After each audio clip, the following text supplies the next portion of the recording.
Another day, another basketball stories na naman ang pagkikwentuhan natin.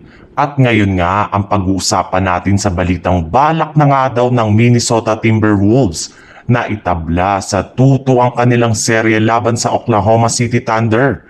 At ang balitang nakipag-usap na nga daw ang Golden State Warriors sa Milwaukee Bucks sa pagkapanalo ng Minnesota Timberwolves sa kanilang Game 3 laban sa Oklahoma City Thunder. Ay nagawa na nga nila na maibaba sa 1-2 ang kanilang record sa Western Conference Finals. At kasabay nga ng ginawa nilang mahalahalimaw na performance ngayong araw, ay hindi na rin naman nga napigilan pa ng kanilang superstar na si Anthony Edwards na hindi bumoses.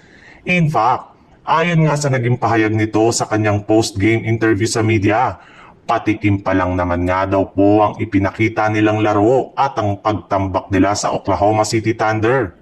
Balak pa rin naman nga daw nila itong gawin sa kanilang mga susunod na laban, lalong-lalo na sa kanilang darating na Game 4. Alam naman nga po ninyo na nananatili pa rin naman ngang must win ang kanilang Game 4 sa susunod na araw. Dahil kapag natalo nga sila dito, ay sigurado nga na mababaon ng team 1-3 sa kanilang serye, which is ayaw nila na mangyari.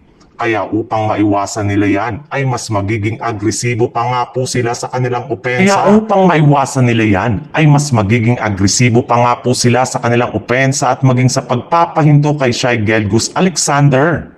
Base nga sa pinakahuling inilabas sa balita ng isang NBA insider, hindi rin naman nga daw po humingi ng trade si Giannis Antetokounmpo sa Bucks matapos silang magkausap ng kanilang front office ng nagdaang araw.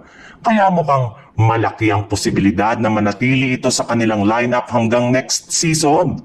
Sa madaling salita, hindi na nga makakakuha pa ngayong off-season si Giannis at kailangan na naman nga nila na maghintay hanggang trade deadline upang magkaroon sila ng oportunidad na makuha ito mula sa Milwaukee Bucks. Pero sa kabila nga niyan, ay hindi pa rin naman nga nawawala ng pag-asa ang Golden State Warriors na makukuha pa nila si Giannis Antetokounmpo mula sa Milwaukee Bucks ngayong off-season. Sa katunayan, ayon sa ibinulgar ng isang insider, personal na nga daw pong kinausap ng general manager ng Warriors si Mike Dunleavy ang front office ng Bucks para malaman kung papaano nila makukuha si Giannis Antetokounmpo as soon as bumukas na ang off-season sa darating na Hunyo.